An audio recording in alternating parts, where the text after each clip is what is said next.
Paul Gable, the Grand Strand Daily, and we're talking politics all over the state. Paul Gable, in my opinion, is one of the most informed, best journalists in our area. If you haven't read the Grand Strand Daily, grandstranddaily.com, guys, you got to read it. If you want to be informed and know what's going on, we recommend at Myrtle Beach SC News, we recommend you follow the Grand Strand Daily. We certainly do. And I certainly, I consider Paul a friend, and I also consider him informed. And that's what I care about. He's competent. So, Paul, before I get started. Well, look, first let me say thank you for the introduction, but don't overplay me, okay? Okay, well, he's a hack. No, I'm joking. He's not a hack. Here's what I want to say before we get started. What do you make of this wonderful weather? I mean, I'm hearing about all these storms everywhere. Man, we are just living in paradise here this week. I saw something. I just saw a quick headline. I didn't read the story this morning about there's 600,000 people without power in Michigan from the snowstorm. You know, it's the way the jet stream's working, and we've had, you know, a mild winter for us. I mean, we have. And here we are. It's basically spring in February right now. I don't know as I make much of anything about it. You know, we've had good springs and bad springs since I've been down here. I can remember snow in March and I can remember stuff like this where the pollen's already out. I wish it wasn't, but you know, it is what it is. But it's certainly nice on the heating bills, isn't it? Yeah, and I'm told by a local meteorologist who happens to be a friend of mine that we may reach 80 today, 80 degrees in February. Yeah. That's incredible. Well, that's unheard of. It's wild. But no one's tuning in to me, my ugly face, to hear the weather. So let's talk about Tuesday night. There was an Horry County Council meeting. A lot of things on the agenda. Paul, why don't we start wherever you want to start? There's 2 or 3 items that I want to talk about, but let's start. I know did you follow the meeting Tuesday night? Yeah, I watched it on the live stream. Okay, what did you make of it? Well, first of all, council deferred any reading on or the second reading on the change to the flood ordinance until they hear from FEMA. Okay, let's talk about that, because a lot of my viewers, and yours probably are very informed. Some of mine aren't so much informed. What happened with FEMA, the flood zones, the Board of Appeals? What happened there exactly? Well, actually, this whole issue became a big deal because of a 46 lot parcel on Highway 905, right? And correct. They were told that they were grandfathered in under the old ordinance. And who told them that, Paul? Who told them they were grandfathered in? I have been told that David Jordan said that to a couple of county council members that inquired when they first considered putting this ordinance in. Does David Jordan write laws for Horry County?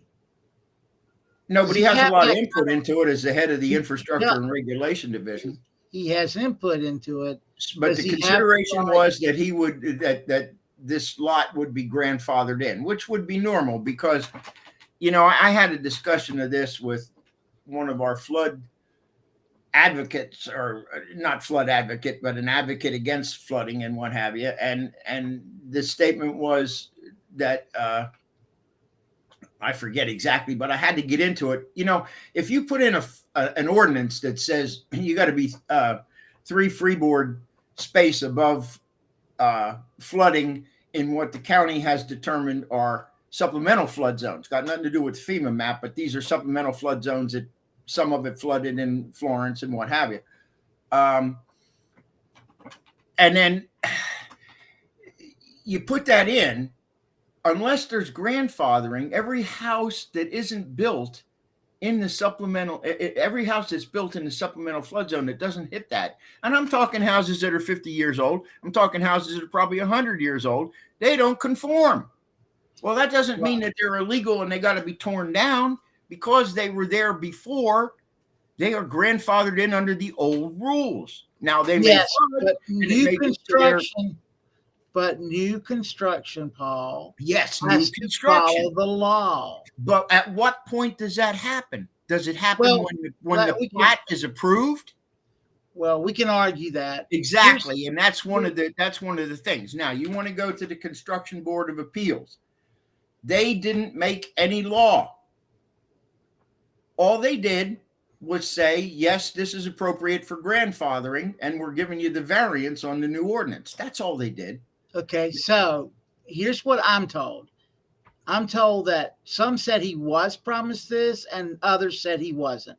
Now, Okay. That's neither here nor there. Here's what's here and there. There's this slippery slope with new construction. You let this guy in and you make an exception, and the next guy wants in. So if he was promised that, and I'm not saying he wasn't, or the developer, I will just say the developer was promised that. Someone should have picked up the phone and called Horry County Council. And I'm going to say this honestly.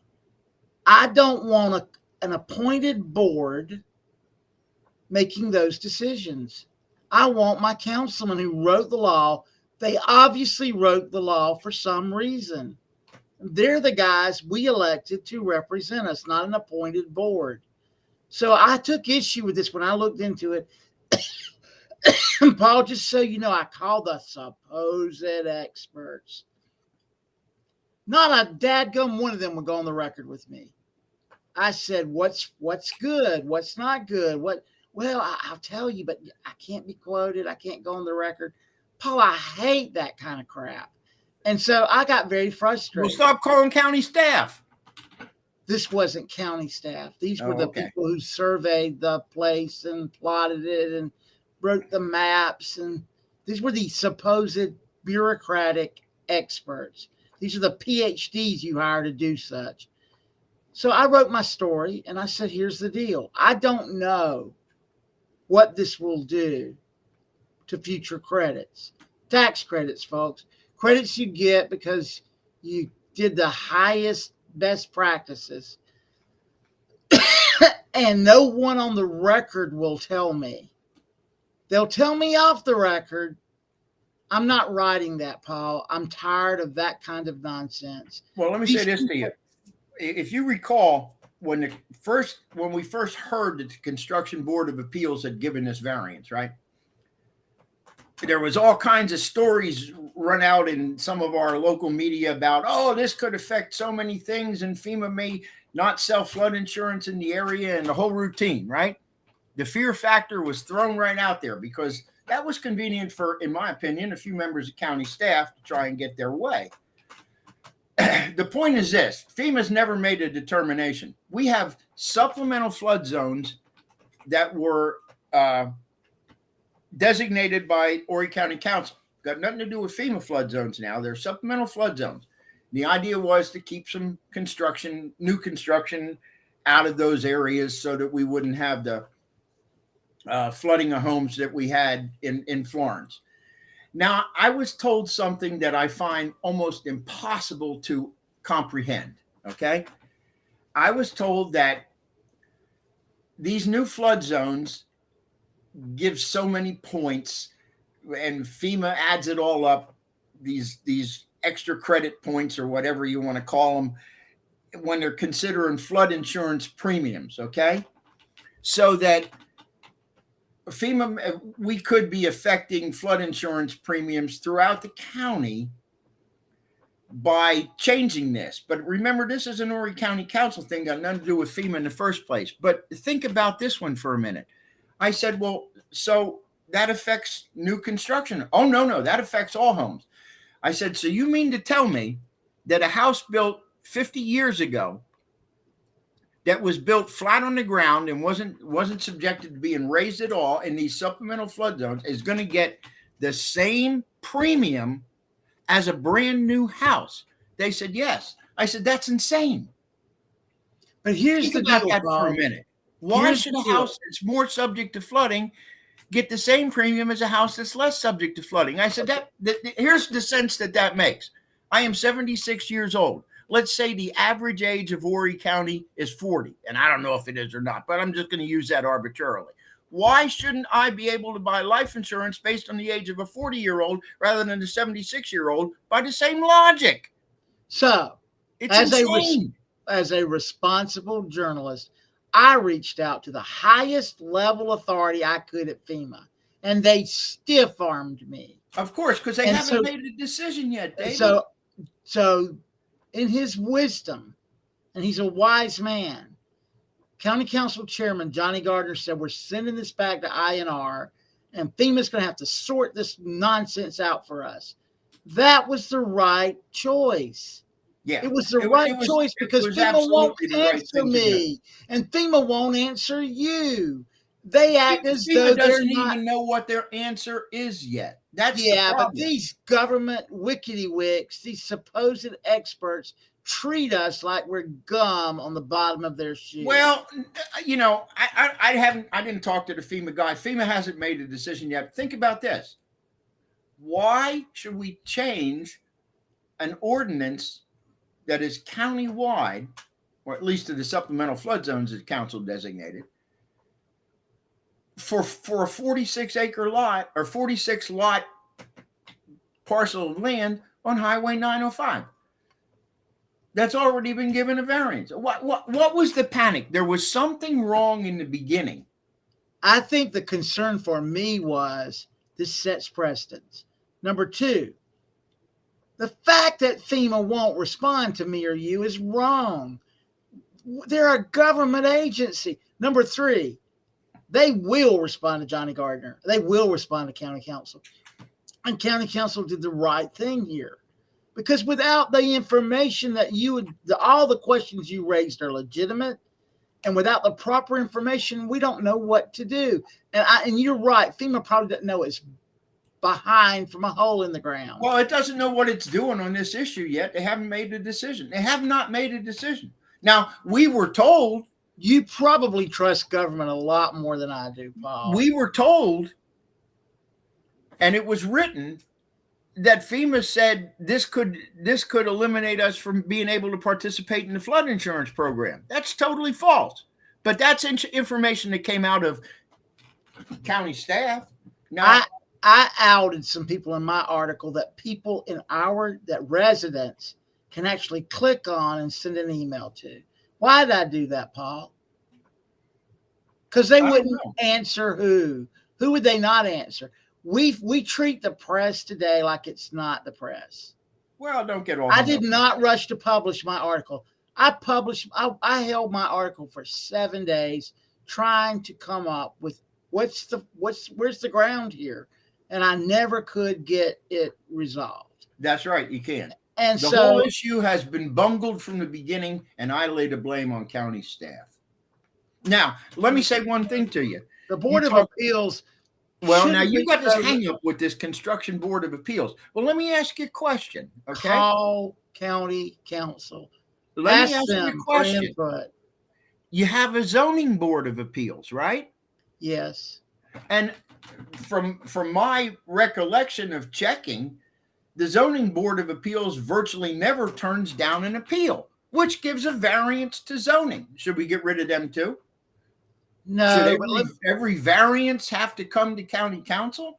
I believe that with all my heart, I'm going to say it, okay? I'm biased. I believe in Al Allen. I believe in Johnny Gardner. We elected them for their different positions. Al is with INR. Johnny's the head of the whole deal. I trust those guys, and I think at least you make a phone call if you're going to do something that will open up a crevice that other people will try to rush into. Sorry, Paul, and we may disagree on this, but pick up the phone. You were appointed by these guys. You serve on a committee. You're accountable to these guys. Well, pick up the phone. That is true, but it's not true. Now, let me tell you, are you aware of the fact that there's a state law that says a person may not appear in front of a board over which they have appointed members to, for example. In other words, a county council member cannot, even as a private citizen, in accordance with state law, go before Infrastructure and Regulation Committee or the zoning, the Planning and Zoning Commission to advocate either for or against a rezoning. They can't do it. It's illegal. Did this board reach out to FEMA, Paul? Do you know whether or not they reached out to FEMA? I don't know. Should they have reached out to FEMA? I think they were. No, I don't think so because I disagree with you. You tell me, well, yeah, but you tell me that you're for less government and I'm for more government, and yet you're saying, well, now we got a board here that really shouldn't do anything until it reaches out to FEMA, a federal board, a federal agency, and asks the question. David, if we're going to do that, let's federalize the whole system and no. Here's why I'm saying that. Will 2 feet to 3 feet affect things? I don't know. Who knows? We need to have that answer before we start making changes. And no one has the Paul. I have worked my butt off on this story. No one has the answer. I've gotten maybe not, maybe it will. That's not a good answer. Well, think about it. And this is why I blame county staff. It was never, how can I say this properly? Well, first of all, if a county staff member had not tried to make a big deal that the Construction Board of Appeals acted outside of its authority, this wouldn't be an issue. If a variance had been given and construction just went ahead, nobody would have heard about it and nobody would be panicking about it, and we wouldn't have this great convoluted mess that we have now, a county about changing a whole countywide ordinance for a 46 plot lot. The whole thing is ridiculous. What was the original ordinance that we passed bad? I don't know. Should the county have designated supplemental flood zones because we had a big flood there in 2018? I don't know. That's a decision. We may very well go with a 2 foot standard. We may very well give these people what they want. I believe this time wise people like our chairman stepped up and said, let's send this back to INR. Let's sort this mess out. You know what's the funny part about this? We're talking about sorting out the countywide ordinance. And yes, I agree we should wait to hear from the federal government agency that is in charge of providing flood insurance for whoever wants it. Some people are required to have it, other people aren't what may want it. But in the meantime, we have a variance on the issue that supposedly started this all. We have a variance that allows construction to go forward as if it was grandfathered in. Well, I don't like that. That is part of this whole government thing I don't like. And you know that. And you know what? When it comes to county staff, and there's one particular lawyer I'm thinking of, I'm not going to name him right now. You know that I'm not a big fan of all that nonsense. Here's the deal. There are people I trust because I know them. And I'm sorry, I'm telling my readers this. I've watched them operate. They've been trustworthy. I think ultimately the right choice was made. I don't know where this goes, and I'm going to be following it. I'm very upset though that bureaucrats in Washington don't believe that they have to respond to the press. Sorry, Paul, I am. Because you know what? We could have got clarity on this easily. You say FEMA doesn't know. They should know. How much you haven't made a decision yet, David. Do you know what FEMA's annual budget is, Paul? I haven't a clue. It's hundreds and hundreds of millions of dollars. It's probably billions, but you got to remember most of that annual budget goes to places like Horry County when we had flooding like we had, or Louisiana, or so these bureaucrats with FEMA aren't getting paid. Is that what I'm you're not saying? saying they're not getting paid. Most of that budget goes to recovery efforts, and you know it, and I know it. Are they living paycheck to paycheck, Paul? I don't Is the know. head of FEMA living one paycheck to the next? I don't know, because I'll Oh, tell you, come on, Paul. I would not Company want to live. car, 3-day David, work week. listen to me a minute. I would not want to live in the Washington, D.C. metropolitan area on a couple $100,000 a year. I wouldn't do it. He's not making that, Paul. Well, he can't make more than the president. Well, let's just see what he's making. Give me 1 second here. I've got it right here in my notes. Okay.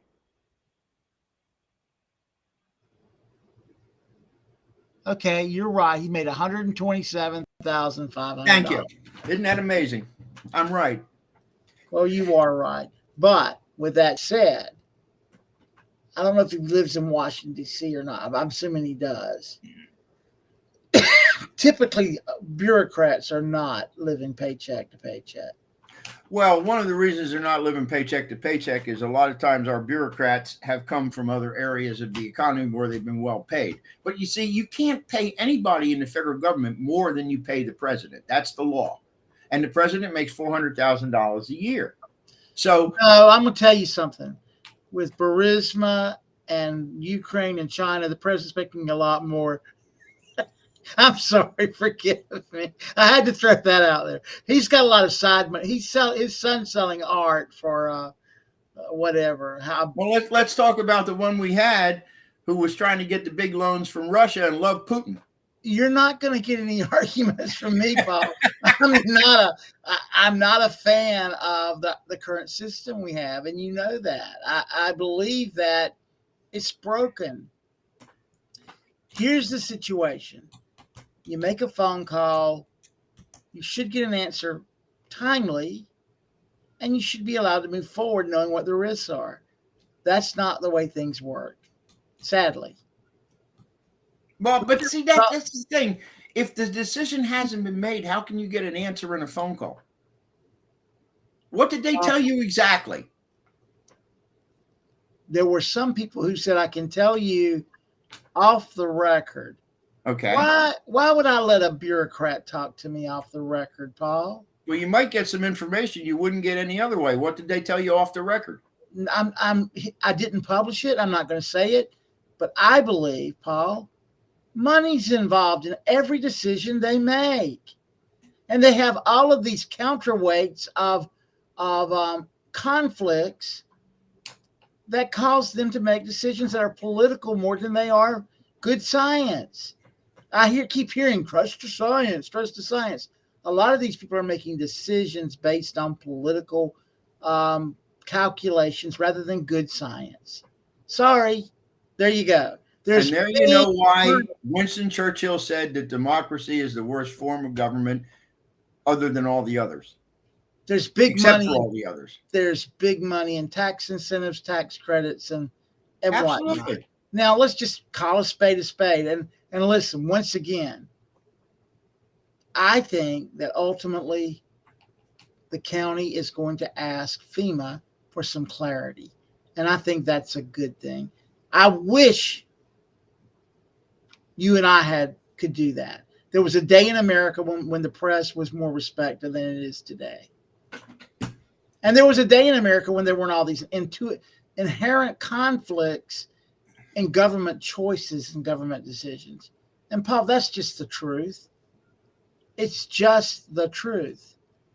There was a time when there were not these inherent conflicts. Well, let's go back to the Grant administration and the, I'm not going to remember the name of the scandal, but Oaks Ames, who was a congressman from Massachusetts and was brought before the House Ethics Committee for, he was promoting stock in one of the transcontinental railroads, and they said that he was giving stock away or selling at a very cheap price to other congressmen in order to get all kinds of incentives for this transcontinental railroad. And Oaks Ames said, everybody knows Congress is bribed and everybody's doing it. And that's back in the 1860s or early 1870s. So, Well, Hey, that's history. That happened. You and I, you're more educated on how government operates than I am. I'm not a big fan of the way government operates. Never. I realize it's probably the worst, best form of government we can have, but it sure does. Well, it's better than having a Putin or a Kim Jong-un or somebody dictating whether we can breathe or not. But yeah, well, it has its flaws. It has terrible flaws. And look, we contribute to those flaws by some of the people we elect. But you're going to continue that in a minute. You're going to continue to follow that story, correct? Because I sure am. Oh yeah. And I believe we're going to have a good outcome. I want to tell the residents this. I'm looking for a really good outcome on this. I don't have anything against that developer. That developer has rights. I don't want to go down a slippery slope without any information. And I think FEMA should have been called first. And that's my opinion. That's just my opinion. We should have waited to hear a FEMA decision on if we change from this to this. Does it affect us? If it does affect us, how much? If it does, how much does it affect us? We should have waited on that. But there was this mad rush, and I can't think it's anything but people and county staff trying to cover their butts. There was this mad rush to change legislation. Which is backwards. Sorry. All right. Well, let's move on, because here's the deal, folks. This is a developing story. I believe Paul Gable will cover it fairly, and I'm certainly gonna. I can rail against FEMA all I want. If they don't want to respond, they're not going to respond. It's that simple. Especially to a small market media like mine. We're a resident-focused Myrtle Beach market media with 40,000 viewers per publication. That's nothing. That we're a nobody to them, and that's okay. We can be a nobody to them. But there was a time in America when the press was more respect than it is today. Sorry, there was. And I believe that, Paul. You can disagree with me on that, but I believe that. With that said, let's talk about what happened with Wayne Gray, who is the head of Ride 4. Ride 4 is a commission put together to help us get roads in Horry County with a penny tax. Ride 4 has not passed a referendum yet. We've had a Ride 1, a Ride 2, a Ride 3, and we've developed a lot of good roads here in Horry County with those funds. But this week, Wayne Gray made an address to County Council. Tell us what's your take on that? Give us your. Well, it was an update. There, currently, what happens is you get this advisory committee together, and they come up with ideas. They're selected. One council member has an appointment from their district. So you have 12 council members. You have 11 districts, and then you have the chairman. They each have an appointment to the advisory committee for RIDE and then the six major cities. The League of Cities has 6 appointments. Okay, so you have an 18-member committee, and when they went in and had their first meeting, Wayne asked each of them to come up with 3 road projects that were important to them, that they thought were important to their district, that were important to the county, or what have you. They come up with a total of 34 road projects. There were some duplication among different members that thought certain road projects were important enough to include. So you got 34 projects right now being considered, and we're at the point where those 34 projects are getting a cost estimate for each one. Now, if the citizens vote in a new referendum to impose another 1 cent local option sales tax to fund the Ride 4 projects for a period of 7 years, it is estimated that will produce about $826 million in funding. The RIDE programs have been built on a pay-as-you-go basis. We haven't passed RIDE and then issued bonds. And one way of looking at that is wasting money on interest to support those bonds. We've pay as you go. We collect the money and we throw it into projects each year, and that's why the projects take a period of time to finish. We're still finishing Ride 3 projects, and of course, a new referendum won't come up till November 2024. But anyway, about $826 million. Now, there was a preliminary estimate, and now they're trying to dig down on the numbers to get a much more accurate estimate. But the preliminary estimate on those 34 projects was $3.4 billion. And that's just the 34 road projects that are being considered by the Ride Advisory Committee.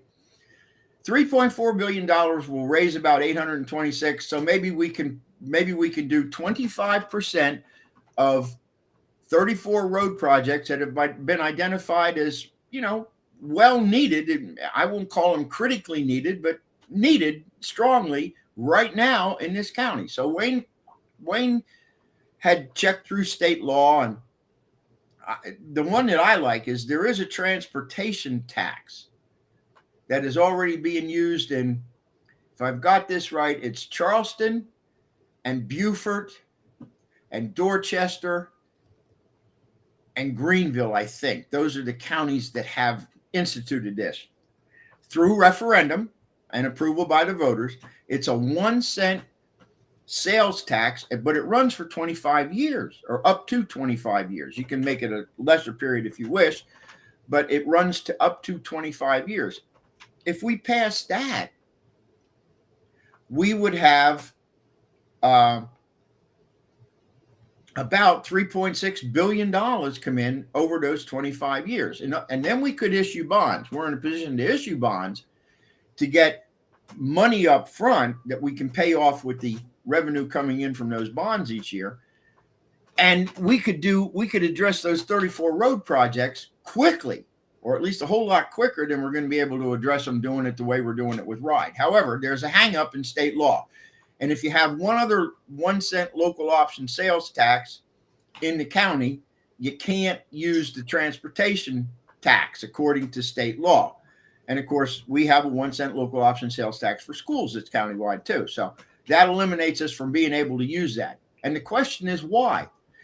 If we can have a 1 cent sales tax for roads, ride programs, and have a 1 cent sales tax for schools, school construction and school capital projects, why can't we have a 1 cent transportation tax for roads that would run 25 years rather than 7, still for roads, and still have the school tax? It makes no sense. But then that's the state legislature, and they oftentimes make no sense.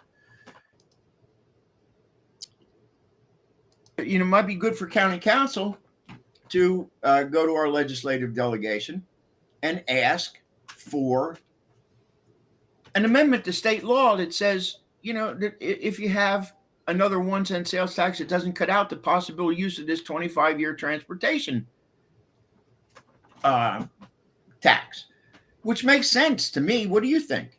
So here's the question, and you I know you're aware of this. So, Representative, district, whatever districts, and Gary Loftus, who is an Horry County councilman. 4, he's District 4. Yeah, District 4. He brought up a question of why do we have to raise our own funding? And why do we keep having problems at the state level?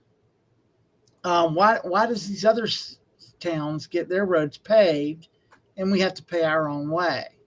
Well, and let me add one thing. Most of the ride projects that we have done, except probably in the area of paving dirt roads and stuff in the western part of the county, and maybe a few other roads that have been handled in areas of the county, but most of the money that we have spent on ride road projects are on state roads. So here's the reality, folks. The district that we've got a SEL program, Southern. Let's not get into that one yet, David. Let's just talk about this. We have legislators our local delegation. What is there, 11 of them, 13 of them? I don't know what the total number is. I forget. I have a tendency not to count either 11 or those 13. ones that have 2% of the county and that kind of thing. Yeah, there's a guy in this part Dillon, part. What do you mean part Dillon? He's all Dillon and has a couple of percent here in Horry County. And he's also a football coach over there, if I recall. Yeah, they coach Hayes. They count him as part of our delegation, whether he is. And technically he is, because a little portion of Horry County up around Nichols somewhere is included in his district, but in his legislative district. But he's not really Horry County. Let's talk about the ones on the coast and the ones, well, let's say east of Aner. The ones that a majority or all of their districts are in Horry County. Well, those here's the people situation. Quite simply are not doing the job. Well, I'm going to call a spade. On Tuesday night, we had the Freedom Caucus here in Myrtle Beach. We had Adam Morgan. We had Stuart Jones. They came to talk about what's going wrong with Horry County as far as why we aren't getting any traction in Columbia. And they mentioned to a bunch of people who were not aware that we don't have one single Freedom Caucus member in Horry County, one of the most conservative counties in the state. Now, why don't we have conservative legislators when we have a conservative county? And we do have a conservative county. The reason we don't is because they're all picked by the Myrtle Beach Area Chamber of Commerce. That's facts. Well, most of them, not all of them. If you don't vote in the primary in Horry County, the chamber picked your candidate. That's just the way it goes. We have a woman, I don't have anything against her, her name's Carla Schuessler, lifelong Democrat. 6 months before an election, she flips her party to Republican. She was a former board chairman of the chamber. The chamber does all this propaganda. Walter Wetzel, he was her representative, says she's so conservative. She gets elected. We've got a Democrat now serving in Columbia from us, District 61, in Carolina Forest Brook area, that quite frankly is a liberal. What does Columbia think of that? Well, they know we're sending up these liberal Republicans, and they're not going to work with them. So funding, we don't get it. Support, we don't get it. And we keep doing this over and over and over again. And we have absolutely no credibility nor any foundational support in Columbia. Now, you can disagree with me on this, Bob, but I believe this. Gaffney, Greenville, Lawrence, Oconee, even Rock Well, Hill. let me say one thing to you now. You mentioned a key county here in your argument. You mentioned Florence. And I would argue that they had a very liberal Democratic senator who went by the name of Hugh Leatherman, who switched parties back there in the late 90s or early 2000s and became a Republican when you had to get elected. But Hugh was pretty damn liberal. Very liberal, but he was part of our he was considered part of our local delegation by the chamber. Well, the chamber gave him a lot of money because he was so powerful. He was a Senate Finance Chairman for years. But here, let me say this to you. All you have to do to see the difference between our delegation and Hugh Leatherman is drive 378 to 95. Correct. When you go on Horry County, it's a 2-lane road. You hit Marion County, it's a 2-lane road. You hit Florence County, and it becomes a 4-lane road, and it's beautiful travel into 95. That's the difference. He delivered. Our boys don't. I don't care what label you give to them. The point is this. Well, here's the deal, though. We send more sales tax money to the state every year than we even ever think about getting back. We don't get, what do we get back? 60, 70%? Maybe less? Easy. I'll guarantee you Florence got 110, 120, 130% of what they sent up there came back to them in road projects. We haven't had a legislative delegation that's been able to deliver for our people. We elect, and I don't care if you're Republican, Democrat, liberal, conservative, it makes no difference to me. The point is They're supposed to do their best to represent our district, and we have had terrible ones. Now, in his time, in his nearly 20 years that he spent in Columbia, Alan Clemens did a great job of running around the world, especially to Israel and Egypt and what have you, on his campaign funds, while mouthing off about how I-73 was such a great project, but never delivering any money for it. That's the kind of people we have elected. And really, when you think about it, like you say, the chamber controls our elections. If we don't boost a whole bunch of people out to knock out their candidates, you're right. But the chamber has done that because they wanted funding for their I-73 project, and our legislative delegation hasn't even been able to do that. Our legislative delegation is weak. Let me stop you, because here's what's critical. I know that some of these delegation members, they do not want 378 4-lane before they get I-73. The funding in Ride 3 and Ride 4 was supposed to help 378 become a 4-lane from that hot spot near Gallivant's Ferry, near 41, all the way up to Conway. But they don't want 378 4-lane. Why don't they want 378 4-lane, Paul? Because they want I-73. They want to create a pent-up need for I-73, which is artificial. They don't want Highway 9 widened to 95. Why don't they want about a 90 or 905? Do you think that Columbia is so stupid they don't know that our own local delegation is working against its very own residents? Oh, I think they know. I think they know it very well, and they're not about to give into it. And I think that's why you've got no money for I-73 from the state, and you're not going to get any. You're not going to get any ever. The project is dead. In the meantime, we got to start electing people who worry about what's going to happen to the residents on 90 or 905 or 707 or 378, 319. Along 501, what improvements have to be made there? And yes, we're talking about state roads, but at least let's get state money in to help us out so we don't have to always impose a local option sales tax. Now, let me say this. A local option sales tax in Horry County isn't the same as a local option sales tax in, let's say, Lexington County or Newberry County or what have you, because we do have tourists going to come here that will pay.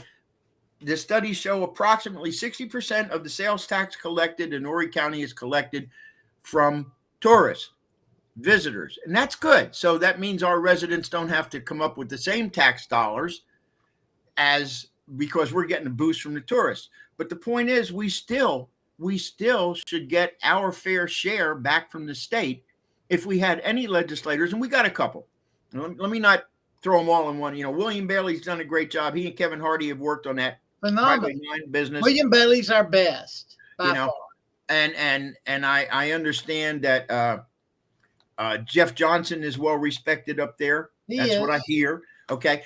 Interestingly enough, they come from the western portion of the county. Of course, Bailey starts in North Myrtle Beach, but Kevin and Jeff are western part of the county. They're the much more conservative area of this county than what we have along the coast.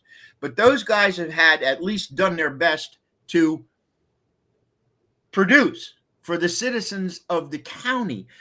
And in a lot of instances, from what I hear, they have caught problems and roadblocks from within our own legislative delegation, the group that goes along the coast or east of Conway, let's say, in trying to get what projects they wanted handled. And the Myrtle Beach Area Chamber would love to see those guys out of office. Oh, sure. But the Myrtle Beach Area Chamber better get in its mind one thing. I-73 is dead, and the state is sick of hearing about it, and they better shut up, and we better get in legislators that will look for the benefit of the whole county, not the benefit of the chamber, and then we'll be all right. It's going to take a couple of to do that. I would argue that William Bailey and Jeff Johnson out of Conway, Aner area, are more in step with what's going on in Columbia than our local delegation. And I would add Kevin Hardy to that. Kevin Hardy, yeah. And when you have the Heather Crawfords and the Russell Fries and the Alan Clemens when he was in, or Luke Rankin. Come on, man. Yeah, That Stephen guy's Goldfinch. I mean, yes, it's absurd. It's absurd. so We've had no representation up there. So here's the deal. We could, and let's just call a spade a spade. If we had the political will, we could widen 378 to the county line today. If we could widen Highway 9 to the county line. William Bailey's been working with the COGS and the PD and throughout the state to get it widened all the way up to Rock Hill, to Charlotte. And you know something? He's going to get that done eventually. He is, because it's going to happen soon. He's also been William Bailey behind the scenes been working with the NCDOT to get 31, which is our expressway, running all the way first to Charlotte. That's going to be the first step in the next couple of years, 5-6 years, and then ultimately all the way to 40, I-40, Interstate 40, which runs through Durham, which runs through Raleigh, which runs through Asheville. We're going to ultimately end up getting an expressway. So now north-south on the coastline. It's cheap. Why is it cheap? We've only got to spend enough money to get it to the county line. We're almost already there, state line rather. We're almost already there. And North Carolina picks up the tab on it. Are we crazy or what? Why are we trying to build a $3.6 to $5 billion road when North Carolina's more than willing to pay for the infrastructure? This is stupid on steroids. And our legislators, our state legislative delegation, in the most part, has not done a good job for Horry County. Period. Because I'm going to say it, I-73 is about one thing: getting houses built in Western Horry County and making and selling land owned by certain people and having engineering contracts go to certain firms. It's all about local greed. Correct. Now, are we transcending that? Paul, I think we are. I think we're just now starting. It's going to take a cycle, but we're going to purge some. It takes more than one election cycle. No, when I say a cycle, I mean a season.